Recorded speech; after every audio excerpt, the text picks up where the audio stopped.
예, 시간이 되었습니다. 이 시간 우리 기도하심으로 주님의 예배 가운데로 들어가도록 하겠습니다. 기도하겠습니다. 하나님 아버지, 오늘도 우리와 함께 하심을 감사드립니다. 오늘은 주님께서 특별히 구별하셔 제정하신 주님의 날입니다. 이날 주님 앞에 함께 나온 영혼들을 축복하여 주시고 주님 안수하여 주셔서 거룩한 하나님의 나라를 소망하는 우리들에게 하나님께서 주시는 귀한 말씀으로 응답하여 주시옵소서. 우리와 함께 하시는 주님을 높여드리며 예수님의 이름으로 기도드립니다. 아멘. 예, 우리 찬송 435장 함께 찬송하시겠습니다.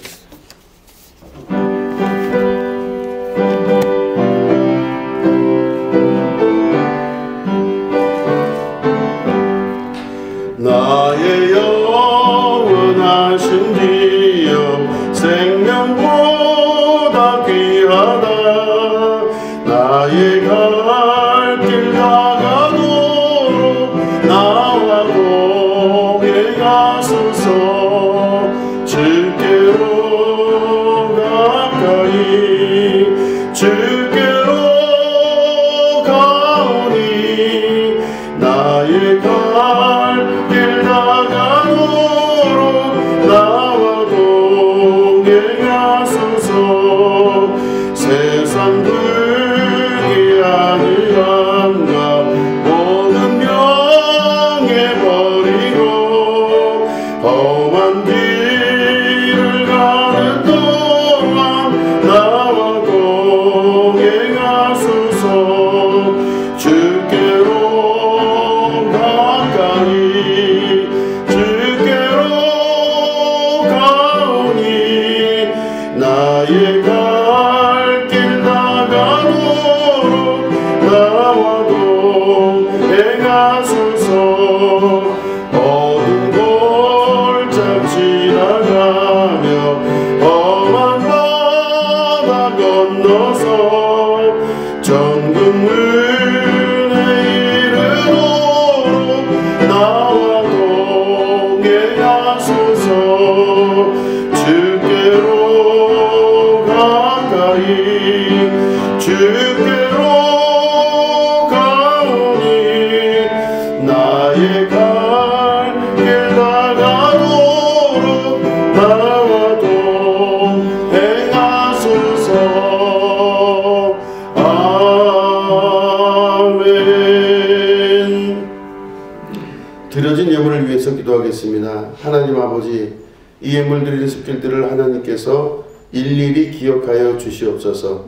그 손길 위에 함께하여 주시고 하나님께서 개입하시는 이 삶의 귀한 축복의 역사가 있게 하시며 우리가 전 인생을 통하여서 승리해 나가는 이미 승리하신 주님의 역사를 함께 걸어가게 하여 주시옵소서. 하나님 아버지, 마음속의 기도의 제목을 가지고 주님 앞에 이 예물 드린 영혼을 함께하여 주시고 축복하셔서 안수하여 주셔서 그 모든 것 위에 주께서 주시는 신령한 응답을 받을 수 있는 하나님의 축복 있게 하여 주시옵소서. 하나님께서 함께 하시는 은혜를 누리게 하여 주시옵소서. 감사드리며 예수님의 이름으로 간절히 축복하며 기도드립니다. 아멘. 우리 하나님 말씀 함께 보시겠습니다. 하나님 말씀은 사무엘상 16장 7절에 있는 말씀입니다.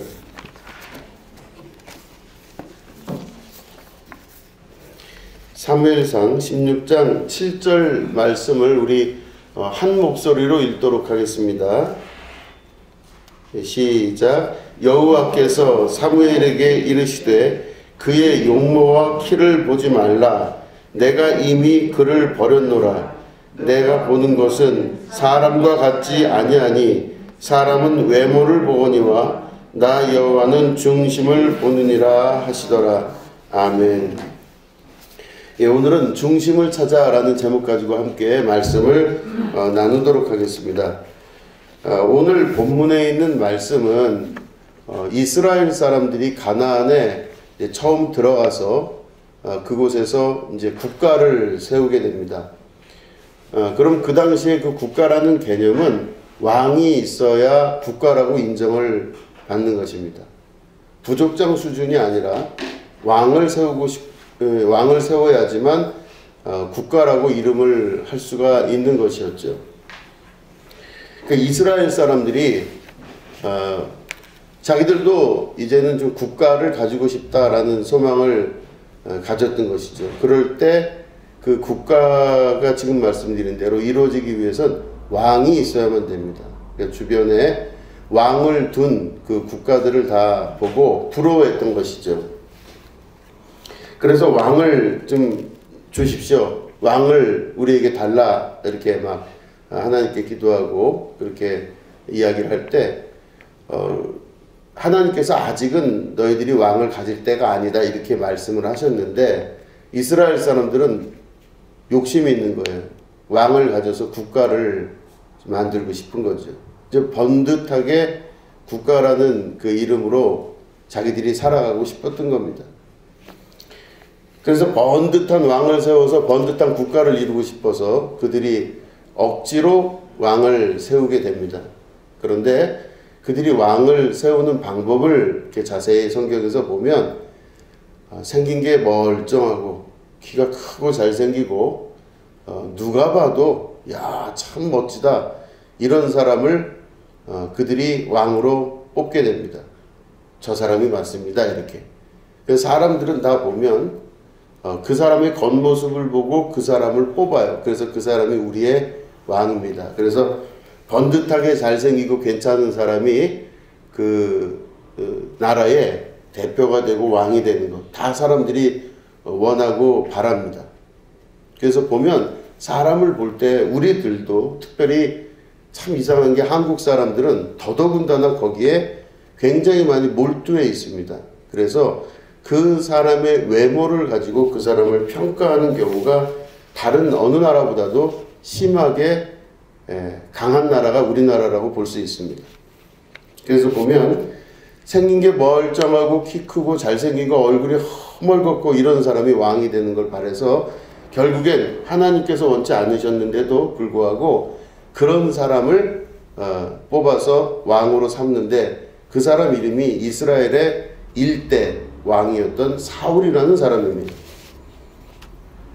요즘은 뭐 그거 말고도 여러 뭐 스펙이 들어가 있고 뭐 그 사람이 어쩌고 저쩌고 이런 것들이 다 따져지겠죠. 어느 학교를 나왔고 뭐 어디 출신이고 무슨 경력을 갖고 있고 생긴 게 멀쩡하고 허옇고 뭐 키가 크고 여러 가지가 다 복합적인데 현대 사회에서 말하는 그 스펙도 다 포함된 이제 그런 사람을 대표로 뽑고자 하는 것이 바로 그 사람들의 심리였던 것입니다. 그래서 그런 사람을 뽑았는데 하나님께서 그 사람을 그래도 그 백성들이 인정을 하니까 그 사람을 왕으로 인정을 해 주셨습니다. 그래서 그 사람이 왕 노릇을 하고 초기에 잘 하려고 열심히 노력을 하는 장면도 있었습니다. 그런데 여러 과정을 거쳐서 결국엔 그 왕이 사울이 폐위가 됩니다. 결국에는 이제 죽고 없어지게 되고 하나님께서 이미 그 사람이 죽기 전에 그 사람의 왕됨을 하나님 마음 안에서 접으셨어요. 이스라엘의 왕이 사울은 아니다 이렇게 보신 겁니다. 그 장면이 오늘 우리가 읽은 본문 말씀인데 사무엘 선지를 통해서 하나님께서 말씀을 하십니다. 뭐라고 말씀하시냐면 그의 용모와 키를 보지 말라 그러셨어요. 더 이상 그 사람은 왕이 아닌데 겉으로 볼 때 멀쩡해 보이고 괜찮아 보이고 아주 훌륭해 보였던 그 사람의 그 외모와 키를 보지 말고 또 그 사람의 스펙을 보지 말고 그 사람의 다른 여러 가지 것들 다 보지 말라 이렇게 말씀하시는 거죠. 내가 이미 그를 버렸노라 그렇게 말씀하십니다. 그 다음에 말씀하시는 게 내가 보는 것은 사람과 같지 아니하니 사람은 외모를 보거니와 나 여호와는 중심을 보느니라 이렇게 말씀하십니다. 중심을 본다. 이 중심이라는 단어가 성경 안에서는 여러 번 나옵니다. 반대되는 뜻으로 사용되기도 하죠. 그 사람의 속사람이 바로 중심이면 겉사람이 바로 그 사람의 외모라고 볼 수 있습니다. 그러니까 예수님도 그러셨죠. 하나님은 예수님 말씀하시기를 사람의 중심을 본다 이렇게 또 반복하여 말씀을 하십니다. 중심을 보시는 하나님께서 택하신 사람이 바로 다윗입니다. 그 다윗은 겉으로 볼 때는 그렇게 외모가 뛰어나지를 않았던 것 같습니다. 그리고 형제 사이에서도 그 아버지 이새가 볼 때도 그렇게 비중 있는 아이는 아니었던 것 같아요. 그 아들들 중에서도 있는지 없는지도 잘 모를 정도로 그런 약하디 약하고 또 조그맣고 또 그런 아이라고 볼 수 있습니다. 그래서 형들은 군대 나갈 때 이 아들은 다윗은 양을 치러 돌아다니는 양치기였던 것이죠. 그런데 하나님께서 사무엘을 통해서 중심을 보는 사람을 찾을 때 외모가 별로 뛰어나지 못했던 다윗을 하나님께서 선택을 하셨다는 것입니다. 중요한 건 그럼 그 중심은 도대체 무엇인가? 이게 그 중심이 어떤 것이길래 하나님이 그 중심을 보셨나? 오늘 말씀의 주제는 하나님께서 보시는 그 중심, 그거에 관한 말씀인 겁니다. 사무엘상이 쓰여졌던 그 당시의 시기적인 면으로 볼 때는 애굽에서의 그 여러 가지 문화적인 풍토, 그리고 그리스에서의 그 문화적인 풍토, 이런 메소포타미아 지역을 중심으로 이루어졌던 주변의 정황들을 먼저 살펴볼 필요가 있습니다. 그때 그들이 사용하는 단어 중에 중심이라는 단어가 어떤 역할을 하고 있는지를 우리가 봐야만 되는 것이죠. 사무엘상이 기록되어 있는 그 중심을 보셨다 할 때 그 중심이 도대체 뭔지 그거에 대해서 우리가 봐야만 되는 것입니다. 원래는 원어로 보면은 히브리어로 레프 혹은 레바라고 쓰여지는 것이 중심입니다. 근데 이거는 원어의 뜻을 좀 더 가깝게 해석을 해보면요, 레브나 레파라고 하는 그 중심이라는 뜻은 그 사람의 동기 이렇게 봅니다. 그 사람의 동기가 무엇이냐, 이게 바로 중심이라고 본 겁니다. 그 사람 인생 전반에서 가령 이 사람이 어떤 실수를 했다 할지라도, 이 사람이 이런 어려운 일을 경험하는 결과가 나왔다 할지라도 그 모든 것의 중심은 무엇이었냐, 이게 바로 중심이라는 레파 혹은 레브라고 하는 뜻입니다. 그 사람의 동기와 결과가 반드시 같아질 수는 없습니다. 다른 결과가 나올 수도 있어요. 좋은 뜻이었는데 나쁜 모습으로 보여질 수도 있는 거지만 하나님은 결과를 보지 아니하시고 그 중심을 보신다 할 때는 바로 동기를 보신다 하는 뜻이 들어가 있는 것이죠. 그것으로 만약에 해석을 한다면 사울의 마음속에 있었던 동기가 다윗의 마음속에 있었던 동기와 하나님 보시기에는 달랐다는 것이죠. 그러면 사울은 어떤 동기를 갖고 있었나 이렇게 보면 사울은 하나님의 인가에 의하여 사람들이 뽑아서 그 사람이 왕이 됐는데 그 사람의 동기는 바로 뭐였냐면 자기의 유익을 구하는 것이었습니다.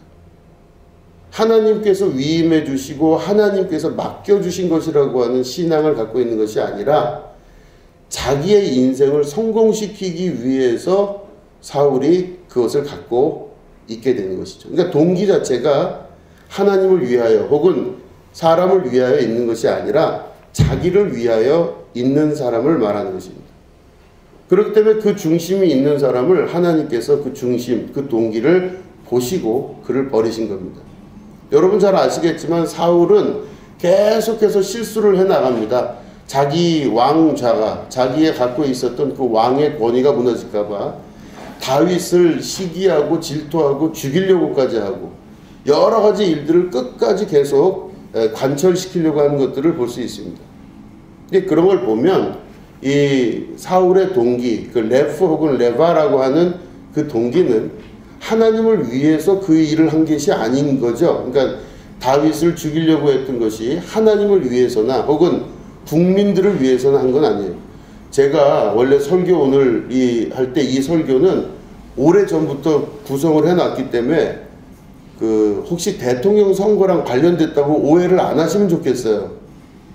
그러시죠? 예. 설교를 하다 보니까 그렇게 되는 것 같은데 아니에요, 그게. 네. 자, 그래서 다시 이제 돌아오면 중심을 보시는 겁니다. 그 중심을 보는데 다윗은 중심이 어디로 돼 있냐면 자기로 돼 있질 않아요. 그러니까 다윗이 바라보는 시각이나 다윗이 생각하고 있는 모든 것들이 자기 중심이 아니라 어떤 대의를 중심으로 자기 생각을 하고 있어요. 그게 무슨 말이냐면 블레셋과의 전투에서 이제 서로 이제 골리앗이라고 하는 장수와 맞닥뜨려 서게 됐는데 골리앗이 막 하나님을 함부로 하는 이야기를 합니다. 그 함부로 하는 이야기를 하니까 다윗이 그 골리앗을 향해서 이야기를 하죠. 너는 너의 칼과 창을 의지하거니와 나는 살아계신 여호와 하나님을 의지한다. 이러면서 그가 가지고 있었던 물맷돌로 골리앗을 이기는 장면입니다. 그게 무슨 말이냐면 자기의 몸은 조그맣고 자기의 상황은 아무것도 아니고 자기가 현실적으로 그런 사람이라는 걸 자기도 알고 있지만 자기는 자기를 의지하지 않고 혹은 자기 인생을 자기 스스로의 힘에 의지하지 않고 나는 살아계신 여호와 하나님을 의지하여 살아간다라고 하는 뜻이죠. 그러니까 이 사람은 다윗은 그 중심이 그 동기가 어디에 있냐면 하나님이라고 하는 커다란 대의 거기에 자기 중심을 두고 있었다는 것입니다. 그럴 때 그 중심을 보시는 하나님께서 보면은 겉으로 볼 때야 누가 봐도 왕 같은 사람은 사울이었겠지만 진짜 왕이 될 사람은 그 중심, 동기가 어디 있느냐에 따라 그 사람 동기가 하나님의 뜻을 또 결정을 이루어낼 수 있는 중요한 핵심이 되게 되었다는 것입니다. 이 동기라고 하는 것이 주변에 있는 그 메소포타미아 지역이라든가 주변에 있을 때 이 동기 혹은 중심이라고 하는 것은 또 다른 뜻으로 쓰입니다. 아마 여러 성서학자들이 해석하기를 주변에 있는 그 언어의 영향을 받고 성서가 기록이 되었다면 하나님께서 그 중심이라는 말씀을 하셨을 때 사람들이 가지고 있었던 기본적인 언어적인 어떤 그 사전적인 이해를 가지고 아마 그것들을 기록하지 않았겠나 이렇게 봅니다. 말씀을 드리면 중심이라는 단어는 이집트인들이 사용했는 그 언어를 보면 마아트라고 하는 단어를 씁니다. 중심이 뭐냐? 그럼 이집트인들이 사용했을 때는 마아트입니다. 마아트. 근데 이 마아트라고 하는 거는 어떤 모든 것의 가장 가운데 중심을 말합니다. 그 중심인데 그 중심은 이집트 제3왕조 파라오인 조세르라고 하는 그 왕이 있었습니다. 이 조세르라고 하는 왕, 이 이집트의 파라오가 자기 밑에 있는 총리면서 이 사람은 동시에 직업이 건축가였대죠. 임호텝이라고 하는 그 총리가 있었는데 이 조세르 왕이 임호텝에게 자기가 죽고 나서 무덤을 좀 이렇게 아주 위대하게 건축하고 싶은데 그 죽고 나서 이 무덤을 좀 잘 만들고 싶은데 크고 아름답고 화려하게 하고 싶다. 그걸 좀 어떻게 하면 좋겠느냐 하고 임호텝에게 부탁을 했답니다. 그럼 이 임호텝, 총리였던 임호텝이 막 생각을 하고 연구를 막 하기 시작했죠. 근데 그 당시에 왕들의 무덤은 어떤 무덤이었냐면 이렇게 보통 이렇게 사각형 같이 생긴 무덤이었답니다. 그래서 돌들을 사각형으로 쌓아 올려서 그 가운데 시신을 놓고 이렇게 위로 쌓아 올려서 만들어낸 그런 무덤이 그 당시에 무덤이었답니다. 그게 보통 마스터바라고 하는 무덤이라고 합니다. 그런데 이 마스터바라고 하는 무덤 가지고는 아무리 높이 쌓아봐야 무너질 수가 있기 때문에 쉽게 높이 올릴 수가 없었다고 합니다. 그러니까 이모텝은 그 조세르 왕의 이야기를 듣고 이 파라오의 이야기를 듣고 부탁을 받고 이거를 좀 넓고 크고 잘 만들어 봐야 되겠구나 해서 이 사람이 참 오랜 시간을 고민하고 연구한 끝에 만들어진 것이 바로 중심점을 잘 잡아서 계속해서 제일 넓게 만든다면 거기서부터 위로 싹 쌓아 올리는 무덤을 만들어야 되겠다 이렇게 생각을 했다고 하죠. 이게 바로 뭐냐면 피라미드의 시작입니다. 우리가 지금 알고 있는 이집트 피라미드의 시작을 말하는 것입니다. 넓게 만들어서 그 넓게 만드는 곳에서 사방군데 네 군데서 같은 방식으로 계속 돌을 쌓아 나갔는데 돌 하나의 무게가 대략 한 2톤 정도 되는 어마어마한 무게였다고 합니다. 그것들을 엄청난 이 기술을 가지고 올리지 않으면 이게 무너지거나 사람이 죽거나 별의별 일이 다 있기 때문에 이것들을 잘 쌓아 나가기 위해서 공학적인 아주 중심적인 공학적인 것들을 계산해 냈어야 됐는데 그 가장 중심이라고 하는 마트라고 하는 그 개념은 모든 게 다 쌓아 올렸을 때 제일 중요한 게 무엇일까? 바로 중심을 어디로 잡느냐 이겁니다. 그 중심점을 어디로 잡고 중심점이 흔들리지 않은 상태에서 이것들을 계속 같은 방향으로 그 중심을 향해서 나아가게 될 때 가장 넓고 가장 크고 가장 높게 이 피라미드를 쌓을 수 있었다, 이런 이야기죠. 그래서 그때 이야기한 이 피라미드의 가장 중심, 그 중심점을 구할 때 뭐 물론 이 건축뿐만 아니라 태양이 뜨고 질 때의 그 방향까지 다 계산을 해서 이 중심을 계산했기 때문에 너무너무나 이 중심점이 중요했다고 합니다. 이 중심점을 그 개발해서 그 높고 큰 건물을 만들 수 있었던 것, 이게 바로 이모테베 마아트라고 하는 겁니다. 마아트라고 하는 이 중심이라고 하는 것은 그 사람들이 그때 당시에 사람들이 갖고 있었던 개념은 모든 것들을 쌓아 올리기 위해서 가장 먼저 구해야 될 계산 방식입니다. 그러니까 중심이 바르면 나머지 것들이 다 바르게 올라갈 수가 있는 건데, 중심이 바르지 않으면 올라가다가 중간 정도 돼서라도 이게 다 무너지거나 혹은 다시 해체해 버려서 다시 쌓아야만 되는 그런 어려움들이 있다고 하죠. 그럴 때 이집트인들이 사용했던 그 단어가 바로 마아트라고 하는 중심이라고 하는 개념입니다. 그래서 어느 그 당시에 메소포타미아 지역을 중심으로 해서 그 주변에 중심을 어디로 잡느냐가 굉장히 중요한 이슈가 되었다는 것이죠. 아마 사무엘상이 쓰여졌던 그 시기에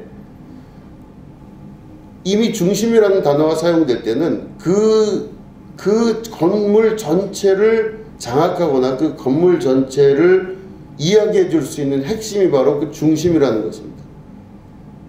그럴 때 똑같은 그 단어를 사용할 때 보면 레브나 레파라고 하는 단어를 사용하는 거나 마트라고 하는 개념이 같은 개념이라고 한다면 그 문화적인 특징상 어떤 사람이 그 사람의 중심을 어디에 잡느냐에 따라 이 쌓아 올리는 탑의 크기와 쌓아 올리는 건물의 넓이가 결정이 될 수 있다, 이렇게 볼 수가 있는 것이죠. 하나님께서 말씀하시는 그 중심을 본다라고 하는 그 개념은 바로 인간 안에도 있는 그 사람 인생을 쌓아 올릴 때 가장 중요한 기준점, 중심이 어디 있으며 무엇이냐, 이게 가장 중요한 것입니다. 그 비슷한 시기에 고대의 중국, 아시아 쪽에서도 또 메소포타미아 말고 아시아 쪽에서도 같은 사상이 동일하게 자라나게 됩니다. 여러분 잘 아시는 사서삼경이라는 책이 있습니다. 유교의 아주 중요한 책 중에 하나죠. 그 사서삼경은 대학, 그리고 맹자, 그리고 논어, 그 다음에 맨 마지막에 중용, 이렇게 네 가지가 바로 사서라고 합니다. 뭐 시경, 역경 뭐 이런 거는 이제 삼경에 들어가죠. 근데 이 사서가 있는데 그 사서 중에서 중용이라는 책이 있어요. 그런데 이제 고대 학자들의 이야기를 제가 빌려보면 이 네 개 사서 중에서 논어와 맹자와 대학 그리고 중용, 이 중에서 어떤 책을 어떻게 순서대로 읽어야 되냐 이거를 이야기를 할 때 대부분의 많은 학자들은 뭐 대학을 먼저 읽고 나서 공부하고 나서 그 다음에 논어를 읽어야 되고 뭐 이런 순서들이 있는데, 제일 마지막에 제일 중요하게 읽어야 될 책, 제일 마지막에 읽어야 될 책이 바로 중용이라고 하는 책입니다. 중용은 앞에 있는 세 개의 모든 책들을 이룰 수 있는 가장 기초가 되기 때문에 우리가 생각할 때 기초를 먼저 놓고 나서 이렇게 세울 것 같은데 중국 사람들은 아마 좀 다르게 해석한 것 같아요. 중용은 이 모든 것들을 아울러서 중심을 잡아주는 핵심적인 책이다, 이렇게 보는 것입니다.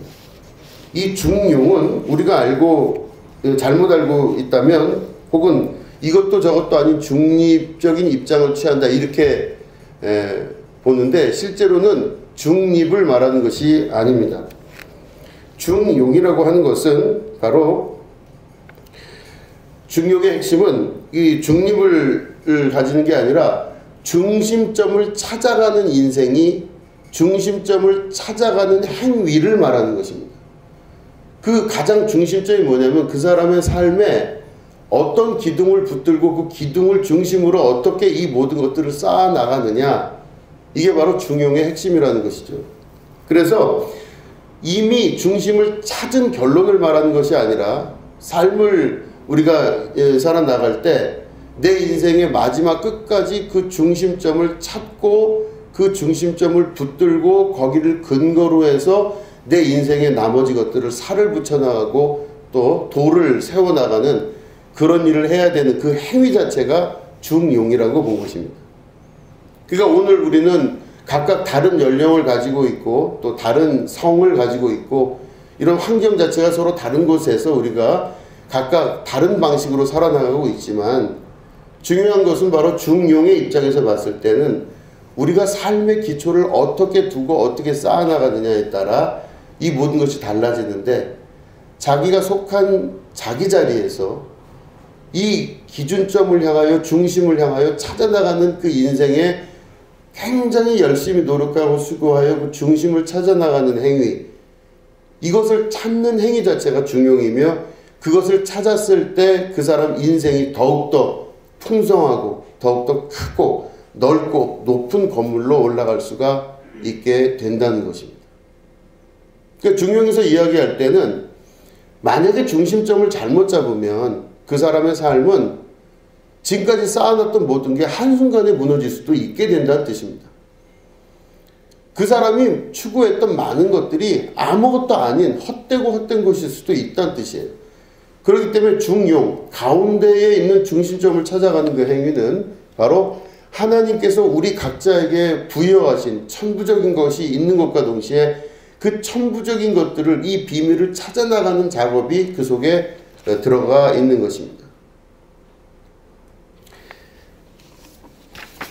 그렇기 때문에 사람 안에 있는 중심점, 그리고 이 동기, 그리고 이 가장 중요한 가운데, 이것을 마트라고 하는 개념을 찾기 위해서는 우리들이 인생 전체를 통해서 오늘도 그 방향을 향해 계속 나아가야만 된다라고 하는 것을 말하는 것입니다.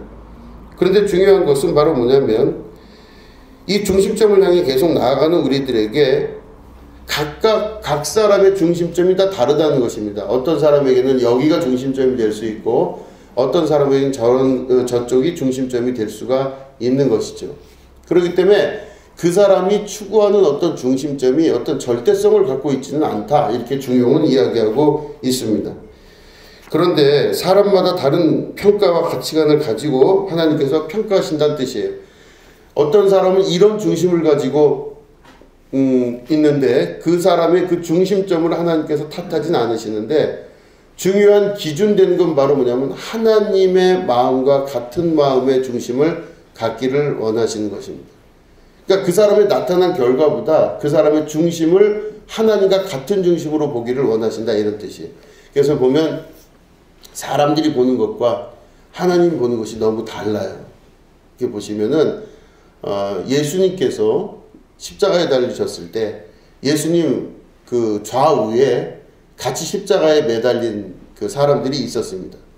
근데 한쪽에 있는 사람은 예수님을 비방하다가 결국은 죽음을 맞이했고, 한쪽에 있는 사람을, 그 비방하는 사람을 막 욕을 하면서 예수님을 두둔하고 예수님을 인정했던 그 사람이 있었는데, 예수님께서 그 사람, 이 십자가에 달려서 예수님을 인정했던 그 사람에게 뭐라고 말씀하셨냐면 네가 오늘 나와 함께 낙원에가 있을 것이다, 이렇게 말씀하셨어요. 그럴 때 객관적인 시각으로 보면요, 앞에 달린 세 사람은, 물론 예수님이 계시고 양쪽에 있는 강도나 이런 그 십자가에 달린 사람은, 이쪽에 있는 사람들이 볼 때는 그 사람들은 죄를 지었기 때문에 십자가에 달렸다고 생각할 수가 있습니다. 좀 더 깊이 생각을 해보면 예수님이 너 오늘 나랑 낙원에가 있을 것이다 라고 말씀한 그 사람은, 그 사람이 어떤 일을 했는지 그 사람에 대한 피해자가 분명히 있을 것이죠. 그런데 그럼에도 불구하고 예수님께서 그 사람을 네가 오늘 내 영혼이 나와 함께 낙원에가 있을 것이다, 이렇게 말씀하신 걸 보면 예수님이 바라보는 기준점과 사람들이 바라보는 기준점이 다르다고 볼 수가 있는 것입니다. 사람들이 볼 때는 그 사람은 정말 죽어야 됐고 저 사람을 저렇게 죽이지 말고 아주 좀 더 잔인하게 죽였어야 됐다 생각할 수 있을 만한 그런 사람임에도 불구하고 예수님은 그 사람의 중심을 보신 것이라 볼 수 있는 것입니다.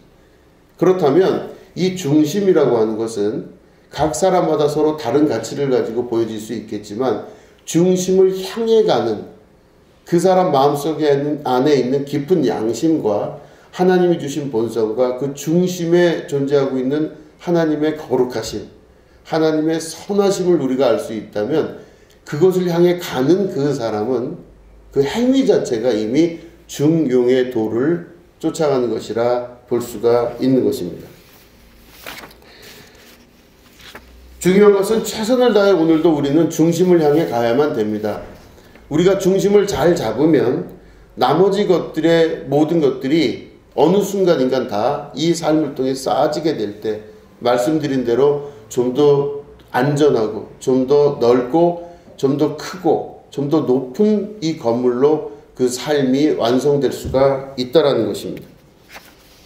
마하트라고 하는 이 중심이라는 개념은 우리가 반드시 살면서 생각해야 하는 생각과 말 그리고 행동 등을 또 포함합니다. 우리는 어떤 중심을 가지고 생각해야 되고 어떤 중심을 가지고 말을 해야 되고 어떤 중심을 가지고 그 행동을 해야만 합니다. 그래서 아침에 눈을 뜰 때부터 저녁에 잠들 때까지 우리들은 그 중심의 기준을 가지고 우리의 삶이 고스란히 만들어지게 되는데 그것들을 만들어 갈 수 있는 우리가 되어야만 되는 것입니다. 그게 바로 중심을 찾는 행위라 볼 수가 있는 것입니다.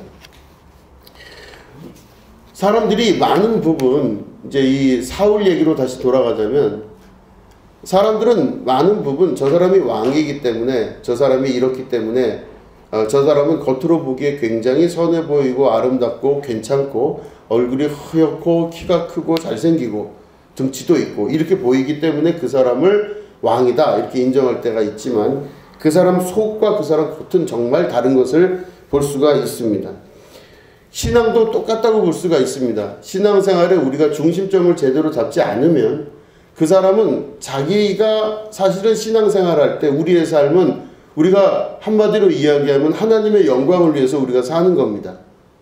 그러시죠 여러분? 우리의 인생의 삶의 목표는 성경에서 말씀하시기를 하나님의 이름에 합당한 영광을 돌리기 위해서 우리가 이 인생을 살아가고 신앙생활을 하는 겁니다.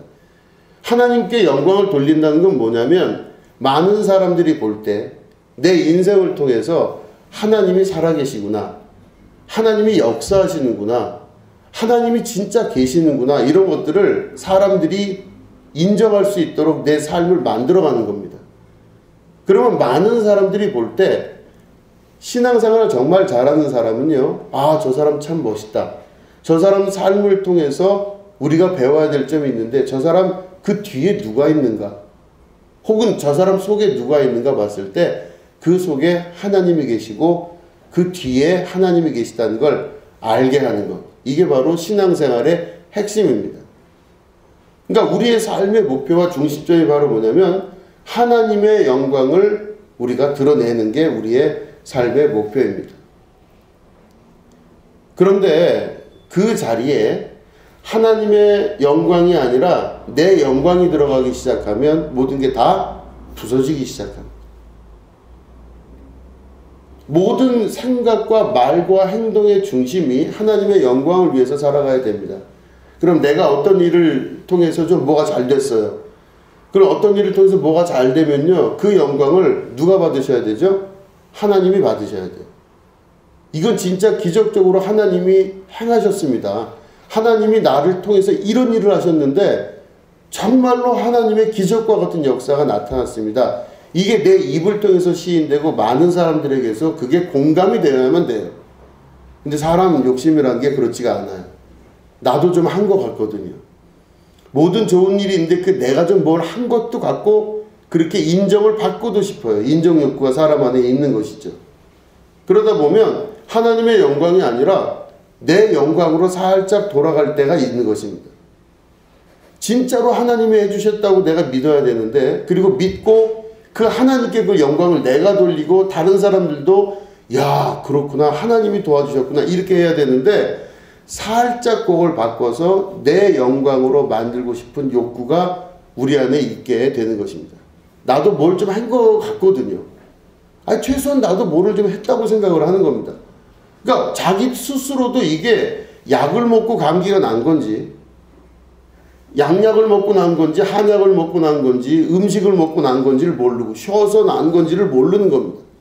분명히 나은 건 맞는데, 감기 걸려서 있다가 나은 건 맞는데, 어디서 이 기적적인 역사가 나타났다는 원인은 스스로가 잘 몰라요. 왜냐? 내 안에 있는 인정욕구 때문에 그렇습니다. 내가 뭔가를 한 것 같거든요. 좀 하고 싶기도 하고. 그러니까 자기 스스로가 자기의 인생을 만들어 나가기 시작한 겁니다. 하나님의 영광이 아니라, 중심점이 하나님의 영광이 아니라 내 영광이 드러나기 시작을 하는 거예요. 그러면요, 겉으로 볼 때는 신앙생활을 다 하는 것 같은데, 실제로 보면 신앙생활이 아니라, 하나님을 믿는 신앙생활이 아니라 자기 자신의 영광을 위해서 하는 신앙생활로 바뀌어버려요. 다 내가 한 거거든요. 그게 바뀌어버립니다. 그러면 사울이 왕이 됐을 때 자기가 왕이 될 만한 위치는 아니었어요. 그 사람은 생긴 걸로 왕 된 거예요. 그죠? 사울이 생긴 걸로 왕이 된 거예요. 그러면 그 마음을 갖고 겸손하게 하나님을 섬기고 하나님께 영광을 돌리고 또 백성을 위해서 일을 하고 이렇게 하면 되는데, 그게 아니었었어요. 그 사람은 어느 순간 자기의 자리라고 생각하기 시작한 겁니다. 내 자리거든요. 이게 내가 왕이거든요. 그러니까 자기의 왕의 자리를 침탈하려고 하는 다윗을 제대로 편안하게 볼 수가 없었던 거예요. 그러니까 내 영광을 위해 살고 내 자리를 위해 살고 나를 위해서 살기 시작하면요, 그 사람은 이미 하나님께서 보실 때 내가 그를 버렸노라 라는 고백이 나올 수밖에 없는 것입니다. 그러면 우리가 진짜 신앙생활 한다는 건 바로 뭐냐면 이 대원칙, 우리의 삶과 인생 전체는 하나님의 영광을 드러내는 삶을 사는 것이죠. 하나님의 영광을 드러내는 건 내가 하나님께 영광을 돌려야만 하나님이 영광 받으신다, 뭐 그 정도 수준이라고 볼 수는 없습니다. 하나님은 내가 없어도 충분히 영광받기 합당하신 분이세요. 앞에 있는 정진우 목사 하나 없어도 하나님은 충분히 영광받기 합당하신 분이세요.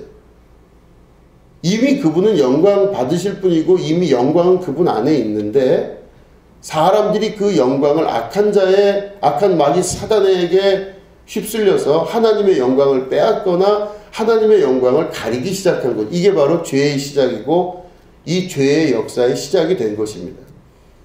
그렇기 때문에 우리가 택함받은 자들로서 해야 되는 그 행위는 하나님의 영광을 회복시켜드리거나 하나님을 합당한 그 영광에 합당한 자리로 우리가 돌려드릴 수 있게 되는 것이 바로 우리들의 인생의 전체의 목표이며 중심점이라고 볼 수가 있는 것이죠. 그런데 말씀드린 대로 거기에 하나님의 영광의 자리에, 그 자리에 영광을 받을 그 자리에 하나님이 계신 게 아니라 자기가 들어가기 시작하면 모든 문제가 다 발생하고 파생되기 시작하는 것입니다. 하나님의 뜻과는 전혀 다른 역사가 나타나게 되는 것입니다.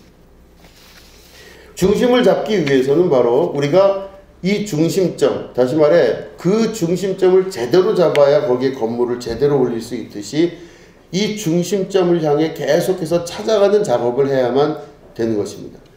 이걸 누가 도와주시냐면 하나님께서 성령으로 우리에게 도와주신다 말씀하신 것입니다.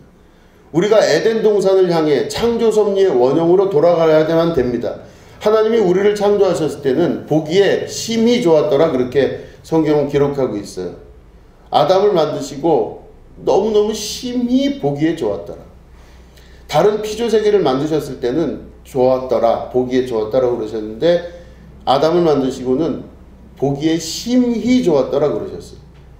창조 섭리의 원형으로 돌아간다는 뜻은 죄를 짓고 난 이후의 삶에서 우리가 머물러 사는 것이 아니라 다시 가던 길을 멈추고 돌아서서 하나님이 나를 창조하셨을 때 가장 보기에 심히 좋고 아름답고 선한 그 모습으로 돌아가는 것, 이게 바로 구원이며 또 우리의 삶의 목표이며 중심을 향해 나아가는 자의 삶인 것입니다.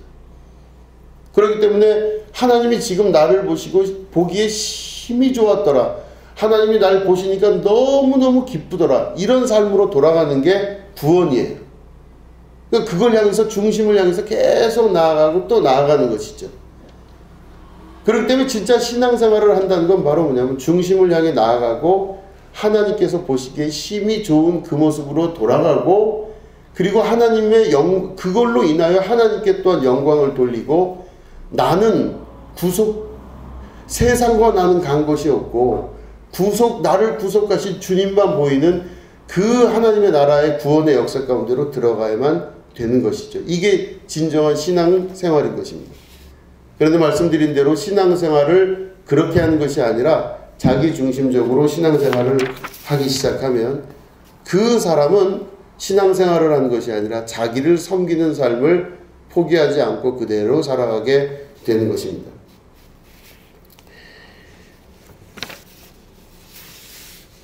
중심을 잘 잡을 때 그 인생 전체의 건축이 제대로 이루어질 수가 있습니다.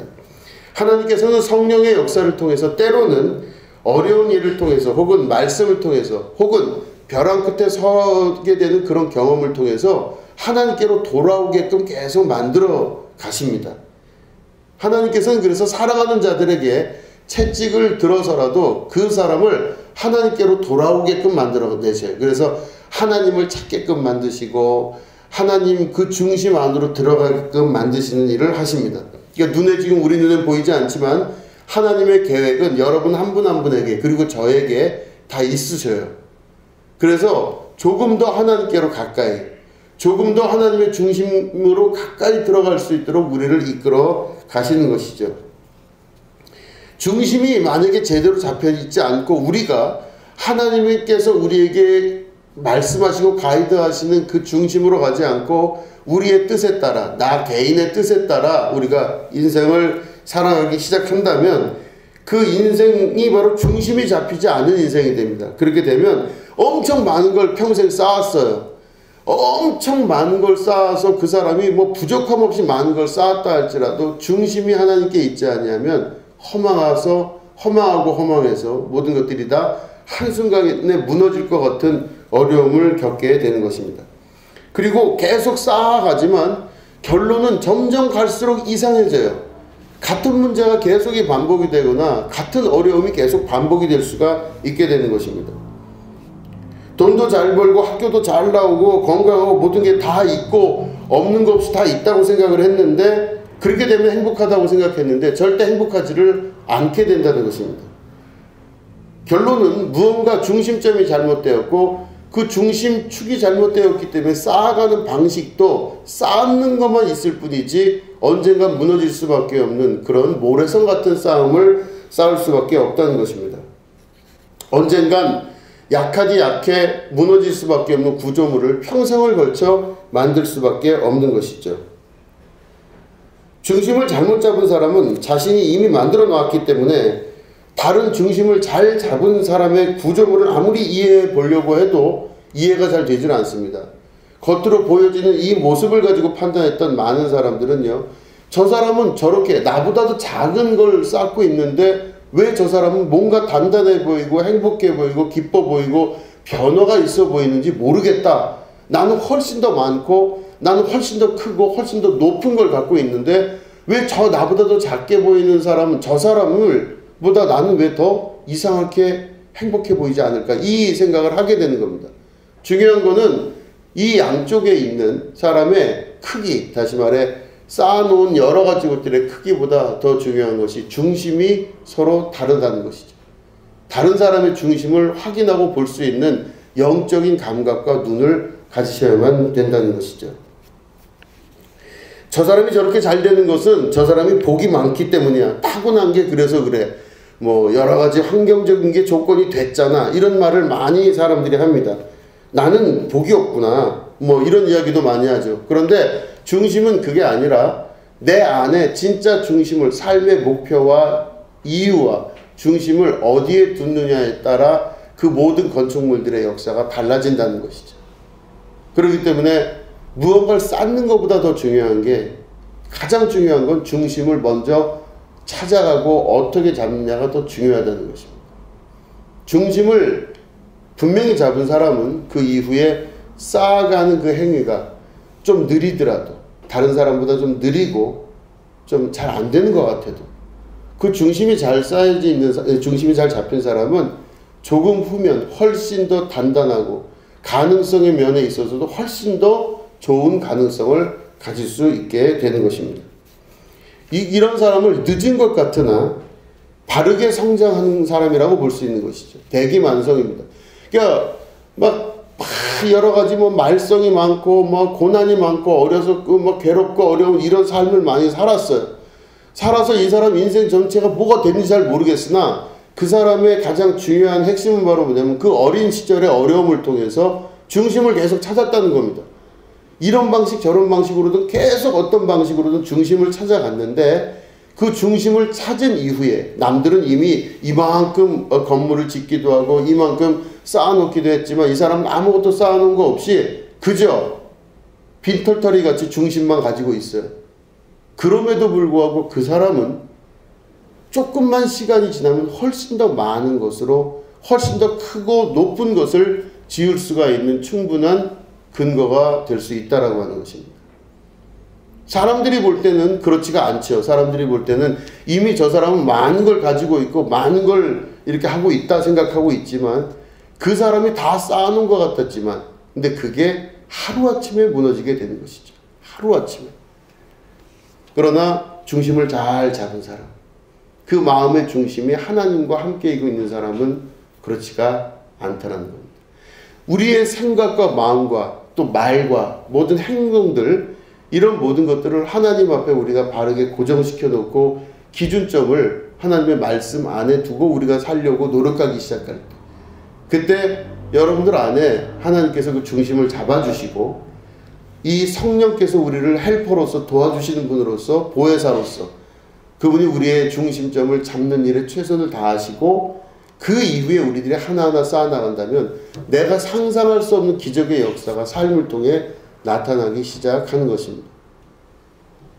우리가 이렇게 주일마다 함께 오셔서 예배를 드리지 않습니까? 예배를 드리고 말씀을 듣고 하는 이 행위가 아무것도 아닌 것 같아 보이지만 이 행위가 가지고 있는 엄청난 파급 효과가 바로 있습니다. 그게 바로 뭐냐면 여러분들의 모습 자체가 사서에서 이야기하는 그 중에서 중용에서 이야기하는 이 바로 중심점 마트를 찾아 레브나 레파라를 찾아 가려고 하는 의지의 행위라고 하는 것입니다.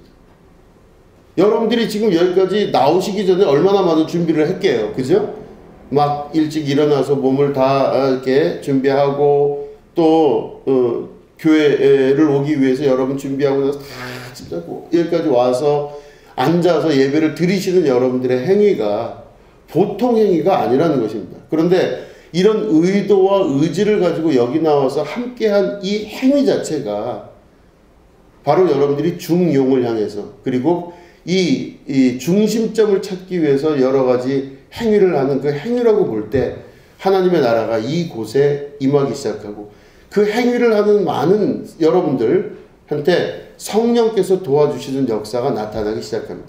그럼 중심점을 바로 잡아서 내가 내 중심점이 지금까지는 중심점을 잡느라 주변에 벽돌 한 장 쌓을 수 없고 주변에 다른 거 뭐 하나 할 수 없었던 여러분들에게 이 중심점을 향해서 나아가려고 하는 이 행위 자체가 조금 후에 얼마 후에 엄청난 큰 복과 은혜와 축복의 이 경우로 여러분들에게 반드시 결과로 나타나게 된다는 것입니다. 이게 얼마나 중요한지 모르는 것이죠. 요즘은 사람들마다 포스트 모던 시대라 다 각자 자기 생각이 옳다 해서 자기 생각 갖고 사는 사람들이 많습니다. 이게 맞다고 그러고 저게 맞다고 그러고 다 자기가 맞으면 맞다고 생각을 하죠.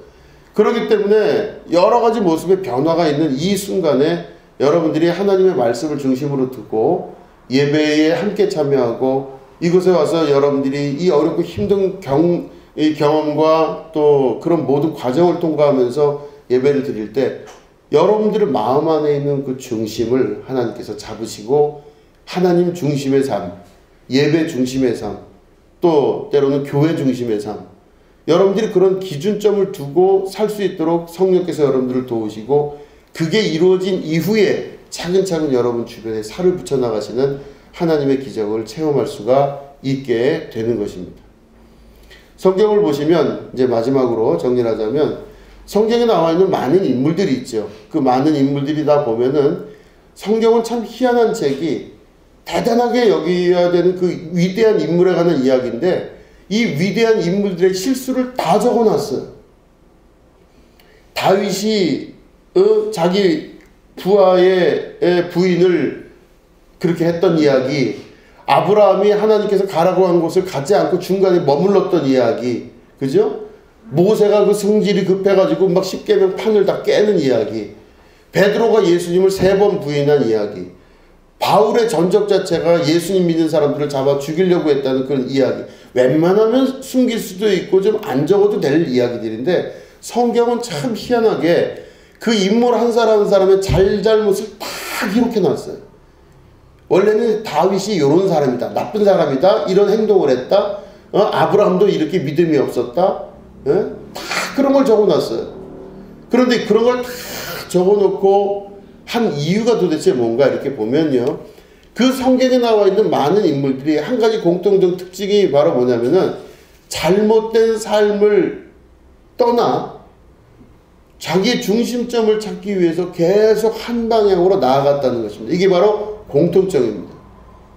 그러니까 그 사람의 인생 전체가 실수가 있다 할지라도, 혹은 잘못이 있다 할지라도, 어떤 부분에서 어려운 부분이 있다 할지라도, 그런 것들이 중요한 것이 아니라 그 사람이 다 같은 방향으로 나아갔다는 거죠. 베드로가 예수님을 부인한 그 수석제자가 예수님을 다시 만날 때 얼마나 끔찍했겠습니까? 그런데 그 베드로와 그 큰 실수를 통하여 그가 바로 초대교회의 중요한 역할을 감당하는 아주 중요한 사람이 되었죠. 그 이후에 많은 신앙의 이 선조들 안에서도 다 보면 각자 그 중심점을 찾아가기 위해서 행했던 많은 어려움과 실수와 모든 것들이 있어요. 그러니까 과거 것이 아니라 그 사람이 지금 중심을 향해 나아가고 있다는, 그것이 바로 하나님 보실 때 가장 아름답고 선한 결과가 되었다는 것입니다.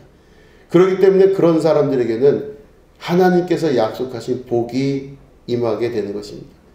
더 큰 복, 기적, 많은 사람이 부러워하고 많은 사람이 추앙하고 그런 복이 그 사람 삶을 통해 드러나게 되는 것이죠. 그럴 때 그 사람이 자기의 인생을 통해서 하나님의 이름에 합당한 영광을 돌리게 되는 것입니다. 여러분 모두에게도 중심을 찾는 그 모든 행위들, 내가 하나님의 나라 가운데로 가고자 하는 그 중심점을 찾는 행위들이 있게 될 때 여러분 삶에 큰 하나님의 축복과 은혜, 이끄심, 그리고 그 이후에 여러분들에게 부여되시는 그 중심점 이후에 쌓아지는 모든 건축물들의 축복들이 있으시게 되기를 주님의 이름으로 축원합니다. 기도하겠습니다. 하나님 아버지 감사합니다. 우리가 중심을 향해 나아가게 하여 주시옵소서. 하나님께서는 사울을 버리셨을 때 그 사람의 중심이 이미 하나님으로부터 떠나 있는 것을 알고 계셨습니다.